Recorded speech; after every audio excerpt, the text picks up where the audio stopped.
India आने वाले 10 सालों में एक स्पेस सुपर पावर बनने वाला है। और ये मैं इतना कॉन्फिडेंटली कैसे कह सकता हूं? वेल, रिसेंटली 5 एंड 6 दिसंबर को अबू धाबी में एक स्पेस डिबेट हुआ था जिसका नाम था अबू धाबी स्पेस डिबेट 2022, जिसे मैंने भी अटेंड किया था। इसमें इंडिया के प्रधानमंत्री नरेंद्र मोदी जी, इजराइल के प्रेसिडेंट आइजैक हर्जोग और यूएई के प्रेसिडेंट शेख मोहम्मद बिन जायद अल नहयान, ये सभी लीडर्स एक टेबल पर आकर स्पेस इंडस्ट्री में हम सब साथ मिलकर सुपर पावर्स कैसे बन सकते हैं इस पर डिस्कशंस किए। सो जो भी बकायदा स्पेस इंडस्ट्री में हो रहा है वो सब लाइव मैं विटनेस करके आया हूं और वो मैं आपके साथ इसी वीडियो में शेयर करने वाला हूं। ये कोई गूगल से निकाला हुआ इंफॉर्मेशन नहीं है, ये साक्षात दुनिया भर के लीडर्स क्या प्लान कर रहे हैं स्पेस इंडस्ट्री के लिए, ये आपके सामने आने वाला है। जो स्पेस रेस 1900s के एरा में यूएसएसआर और यूएसए के बीच में हुआ था, वो स्पेस रेस अब दोबारा होने वाला है और इस बार पार्टिसिपेंट कंट्रीज कोई और है। अब सवाल यह आता है फ्रेंड्स कि इतने बड़े इंटरनेशनल लेवल के स्पेस डिबेट में बाकी स्पेस सुपर पावर्स की रशिया, यूएस और चाइना को छोड़कर इंडिया को क्यों होस्ट बनाया गया? Well, to answer your question, वहां पर स्पेस डिबेट में हमारे यूनियन मिनिस्टर जितेंद्र सिंह ने यह कहा कि इंडिया इज अ की global player in the space sector. We started from a scratch and it is today acknowledged as one of the leading space powers in the world. और मैं तो बस इतना कहूंगा कि आप लास्ट 10 इयर्स में इंडिया के स्पेस इंडस्ट्री में कॉन्ट्रीब्यूशंस और एवोल्यूशन को ही देख लो। आज इंडिया वो कंट्री बन चुका है जिसके पास सुपर पावर देश जैसे यूएसए, रशिया और यूएई अपने स्पेस सैटेलाइट्स को लॉन्च करवाने आते हैं, क्योंकि इतने इकोनॉमिकल लेवल पर हम ये स्पेस सैटेलाइट्स को लॉन्च कर पा रहे हैं। इंडिया आज के तारीख में अपना खुद का स्पेस स्टेशन बना रहा है। And for your kind information, ISS को तो 15 अलग अलग देशों ने मिलकर बनाया था, यहाँ पर इंडिया ये काम अकेला कर रहा है। आज इंडिया में इसरो के अलावा 500 से भी ज्यादा प्राइवेट स्पेस एजेंसीज खुल चुके हैं जो इंडिया के स्पेस सेक्टर को रैपिडली एडवांस करा रहे हैं। स्पेसएक्स के बाद इंडियन स्पेस एजेंसीज ने रियूजेबल रॉकेट्स बनाना शुरू भी कर लिया है और हम ही वो कंट्री है जिसने मार्स और लूनर मिशंस के अलावा 100 ऐसे ही और भी मिशंस को कम टाइम में एक ही सिंगल लॉन्च में सक्सेसफुली एग्जीक्यूट किया है। और एग्जैक्टली हमारी इन्हीं सभी कैपेबिलिटीज को आज इंटरनेशनल लेवल पर भी रिकॉग्निशन मिल रहा है। सो यस, मैं कह सकता हूं आज से 50 से 60 साल पहले स्पेस सुपर पावर बनने का जो हंगर यूएसए और रशिया में था, वो आज हमें इंडिया में दिखाई दे रहा है। लेकिन अब यहां पर सवाल आता है कि स्पेस ही क्यों? स्पेस सुपर पावर बनके हमारा क्या फायदा होगा, राइट? हमें तो इंडिया में इतनी पॉपुलेशन की प्रॉब्लम है, इंडिया में इतनी भूखमरी है, उससे हमें पहले डील करना चाहिए, राइट? सो फ्रेंड्स, आप इमेजिन नहीं कर सकते हो स्पेस सेक्टर को कितना सीरियसली लिया जा रहा है सारे कंट्रीज से, बिकॉज ये सेक्टर पर फोकस आपके दूसरे प्रॉब्लम्स को भी सॉल्व करेगा, वो मैं बताऊंगा कैसे। तो देखो, अगर आप एक सिंपल सा भी गूगल सर्च करोगे कि स्पेस सेक्टर के ग्रोथ के क्या फायदे होते हैं, तो हमें आंसर्स मिलते हैं power generation, advance robotics, health and medicine, transportation and computer and engineering. And now you just see, आज इंडिया वर्ल्ड में 3rd लार्जेस्ट पावर प्रोड्यूसर बन चुका है। आज इंडिया वर्ल्ड में 3rd रैंक पर रोबोटिक्स में आता है। आज इंडिया वर्ल्ड लेवल में 3rd रैंक पर मेडिसिन में आता है। और हर साल इंडिया में नहीं तो भी 1 मिलियन से भी ज्यादा फॉरेनर्स आते हैं अपने ट्रीटमेंट करवाने के लिए। सो अगर स्पेस सेक्टर ग्रो किया तो जल्द ही $5 ट्रिलियन की इकोनॉमी बनने का हमारा जो बेंचमार्क है, हमारा जो प्लान है, जो गोल है, वो हम जल्दी टच कर सकते हैं और जर्मनी और जापान को पीछे छोड़ के वर्ल्ड टॉप 3 कंट्रीज में आ सकते हैं in terms of economic development as well. भूलना मत, स्पेस सेक्टर वो सारे नए जॉब्स क्रिएट करेगा जो इंडिया और इंडियंस की स्टैंडर्ड ऑफ लिविंग को बढ़ाएगा। और अबू धाबी स्पेस डिबेट में एग्जैक्टली यही सारी बातें पर मेजरली फोकस किया था कि कैसे स्पेस रेस हमेशा से इनोवेशंस को किक स्टार्ट देते आ रहा है। आप स्पेस के लिए एक टेक्नोलॉजी बनाते हो, लेकिन उस टेक्नोलॉजी को यूटिलाइज करके किसी दूसरे सेक्टर में फायदा मिल जाता है। And you may not even know, लेकिन आज के तारीख में जितनी भी चीजें आप यूज करते हो, डेली अप्लायंसेस, ये कहीं ना कहीं नासा के स्पेस प्रोग्राम्स की ही देन है। जैसे कि मॉडर्न डे स्मोक डिटेक्टर्स, जो लिटरली सबसे पहले यूएस स्पेस स्टेशन स्काईलैब के लिए बना था। और फिर अगर हम बात करें आज के स्क्रैच रेजिस्टेंट लेंसेज की, जो ओरिजिनली स्पेस सूट हेलमेट के वाइजर्स को स्पेस के शार्प डस्ट पार्टिकल से बचाने के लिए बनाया गया। और ऐसे ही एथलीट्स के शूज में इस्तेमाल होने वाले स्प्रिंग इंसोल्स और मेमोरी फोम में इस्तेमाल होने वाले पॉलीयूथेरीन सिलिकॉन प्लास्टिक भी हमें स्पेस सेक्टर से ही मिला है। और यूएई जो स्पेस इंडस्ट्री के डेवलपमेंट में भारत के साथ कंधा से कंधा मिलाकर चल रहा है, उनके रिप्रेजेंटेटिव ने भी इसे अप्रिशिएट किया in his statement. The set of skills that you get out of space programs, out of building systems that work in a very harsh environment, out of technologies you develop for a human to survive in a very harsh environment, will serve you on Earth. सो इससे एक बात तो हमें बिल्कुल realise करना चाहिए कि हम इतना सोचते नहीं है, लेकिन स्पेस इंडस्ट्री हम जैसे आम लोगों के भी बहुत ही ज्यादा नजदीक है। सो फ्रेंड्स, आगे बढ़ते हुए जब डिबेट का ये सेक्शन खत्म हुआ, तब मेरे मन में एक सवाल आया कि स्पेस सेक्टर तो दूसरे सेक्टर्स को ग्रो करने में हेल्प कर रहा है, लेकिन स्पेस सेक्टर की मदद कौन कर रहा है? वेल, क्लियरली स्पेस सेक्टर को भी किसी का सपोर्ट होना चाहिए, राइट? तब इस डिबेट में एक नया सेक्शन आया। बड़ी बड़ी गवर्नमेंट स्पेस एजेंसीज तो इंडिविजुअली काम कर ही रही है, लेकिन वो प्राइवेट स्पेस सेक्टर और दूसरे कंट्रीज के साथ मिलकर भी काम कर रही है, यानी collaboration on an international level. मतलब जहां कुछ सालों पहले कंट्री स्पेस एक्सप्लोरेशन को अपने मसल्स और पावर को फ्लेक्स करने के लिए किया करती थी, लेकिन आज के तारीख में इकोनॉमिकली, टेक्निकली और फाइनेंशियली स्ट्रांग बनने के लिए कर रही है। और इस होड़ में सारे कंट्रीज एक दूसरे को सपोर्ट कर रहे हैं और कंधे से कंधा मिलाकर आगे बढ़ रहे हैं। इनफैक्ट साथ में कोलैबोरेट भी कर रहे हैं। रिसेंटली 10 एशियन कंट्रीज के लीडर्स एक साथ मिलकर 24th Asia Pacific regional space agency forum पर एग्री किए कुछ बड़े डिसीजंस पर, ताकि वो स्पेस के कॉमन प्रॉब्लम्स को सॉल्व कर सके। इनफैक्ट यूएस ने तो Colorado school of mine researchers के साथ तक हाथ मिला लिया ताकि वो मून पर thermal mining operation successfully execute कर सके। सिर्फ इतना ही नहीं, यूएस जैसी जायंट कंट्री ग्रेट ब्रिटेन और यूएई के साथ भी हाथ मिला रही है। और इस डिबेट में यूएई के एक लीडर का यह कहना था कि वो अभी यूएस के साथ मिलकर अपना पहला एमिराती एस्ट्रोनॉट आईएसएस में लॉन्च करने वाले। सो यस, हम ये कह सकते हैं कि स्पेस सेक्टर इन कोलैबोरेशंस की वजह से बहुत जल्दी ग्रो करने वाला है, जो ऑब्वियसली पार्टिसिपेटिंग कंट्रीज के economy, health care, education, national safety और security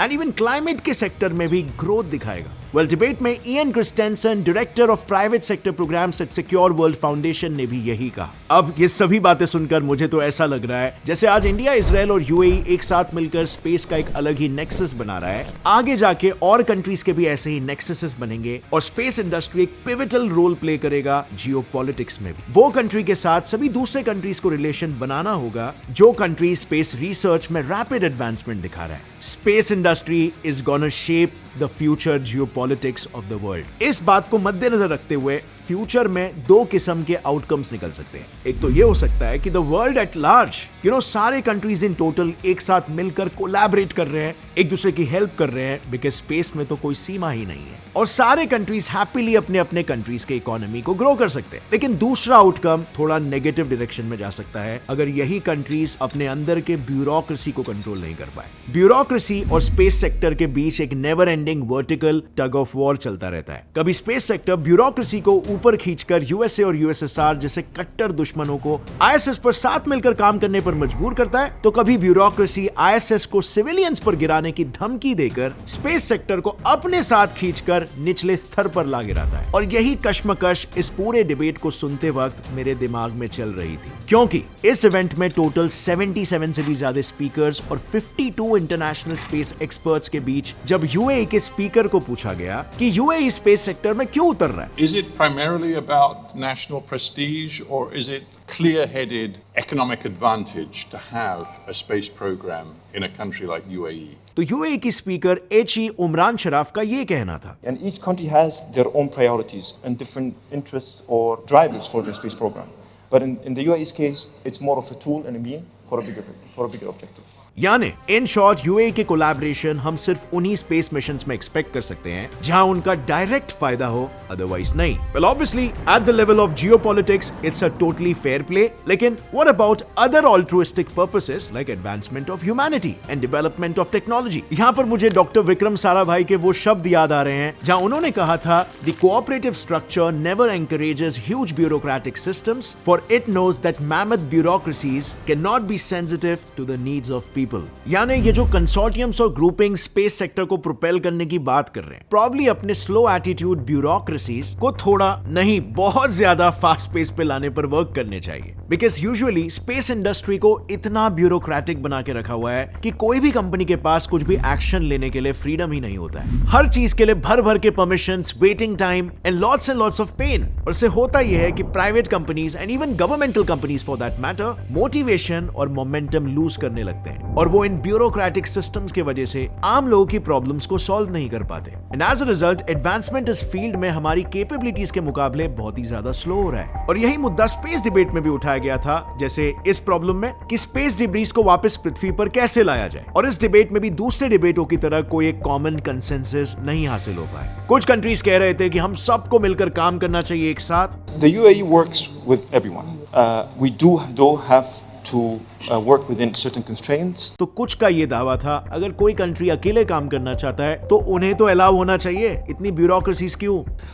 If you're looking for great treaties between 70 plus nations, I think we're wasting our time, quite frankly. दूसरा मुद्दा ये था कि चाहे हम रास्तों पर दौड़ने वाली गाड़ियों में कितनी ही रिन्यूएबल या सस्टेनेबल टेक्नोलॉजी लेकर आ जाए, लेकिन एक समय फिर भी आएगा जब स्पेस सेक्टर शायद वो इकलौता ऐसा सेक्टर होगा जहां लॉन्च के वक्त ग्रेविटी को बीट करने के लिए फिर भी हमें फॉसिल फ्यूल्स का इस्तेमाल करना पड़ेगा। एंड द वर्स्ट पार्ट, इस पर भी वहां पूरे 2 दिन के इवेंट में कोई कंसेंसस हासिल नहीं हो पाया। अब ऐसे में हम अपने मास कॉलोनाइजेशन गोल में अगले 50 से 100 सालों में और कितने ही आगे चले जाएंगे। और इसीलिए मुझे लगता है यहाँ पर मेजर प्रॉब्लम यही है स्पेस सेक्टर में गवर्नमेंट के हद से ज्यादा इन्वॉल्वमेंट की, जिसकी जिम्मेदारी काफी हद तक प्राइवेट सेक्टर्स को देनी चाहिए। आज तक किसी भी गवर्नमेंट स्पेस एजेंसी ने स्पेस डीब्रीज को कम करने का नहीं सोचा, नॉट इवन नासा। पर आज के तारीख में स्पेसएक्स, अग्निकुल कॉस्मोस, बेलेट्रिक्स और स्काईरूट एरोस्पेस जैसे प्राइवेट एजेंसीज रीयूजेबल रॉकेट्स बनाकर स्पेस पोल्यूशन कम कर रहे हैं। और इसी पर यूएई के अदनान अल मुहायरी का कहना है कि उन्होंने नासा के साथ मिलकर एक आर्टेमिस कोर्स लॉन्च किया है जिसका मेन उद्देश्य डीब्रीज को मैनेज और डिस्ट्रॉय करने का है। प्लस उसमें ऐसे भी और भी कई कोर्सेज ऐड किए गए हैं कि एयरक्राफ्ट्स बनाने के लिए कौन से बेस्ट मटेरियल्स को यूज किया जा सकता है और कौन सी टेक्नोलॉजी नेसेसरी है जो इसे सस्टेनेबल बनाएगी। ईएसए भी अपना एक क्लियर स्पेस मिशन 2025 में लॉन्च करने वाली है, जो कि क्लियरली अब ये दर्शा रहा है कि गवर्नमेंटल कंपनी भी प्राइवेट कंपनी से बहुत कुछ सीख सकते हैं और प्राइवेट एसोसिएशन से बहुत ही ज्यादा बेनिफिट कर सकते हैं। तो फिर वंस अगेन ये इतनी सारी ब्यूरोक्रेसीज क्यों? बिकॉज यहाँ पर bureaucracies often seem to be led just for the purpose of power concentration. इसके अलावा इस पूरे डिबेट में एक ये भी टॉपिक था कि कैसे प्राइवेट सेक्टर्स को एक ऑपरेशनल टेलीस्कोप इन्वेंट करना चाहिए जिसे यूज करके कोई भी आम इंसान पृथ्वी पर आ रहे मुसीबतों को स्टडी और डिटेक्ट कर सकता है। सो हाँ, इट्स क्वाइट ऑब्वियस कि प्राइवेट सेक्टर्स को पब्लिक सेक्टर से कोई मतलब नहीं होता और इसीलिए वो न्यू ग्राउंड ब्रेकिंग सॉल्यूशंस लेके आते रहते हैं। प्राइवेट सेक्टर्स के पास हंगर होता है अपने कंपनी को ग्रो करने का और ये हंगर उनके इन्वेंशंस में भी दिखता है। इनोवेशंस को हर दम प्रायोरिटाइज करने के पीछे एक वजह होती है, वो है कंपटीशन। आज प्राइवेट कंपनीज में कंपटीशन इतने हद तक बढ़ गया है कि वो खुद के कंपनी को बेहतर से बेहतर साबित करने की होड़ में एवरी टाइम अपने खुद के लिमिट्स को पुश करते जाते हैं and this leads to humanity as a whole pushing our limits. So friends, ये था हमारा पूरा सफर इस डिबेट का, जिसमें स्पेस सेक्टर के सारे इन्स एंड आउट्स के बारे में हमें लाइव पता चला।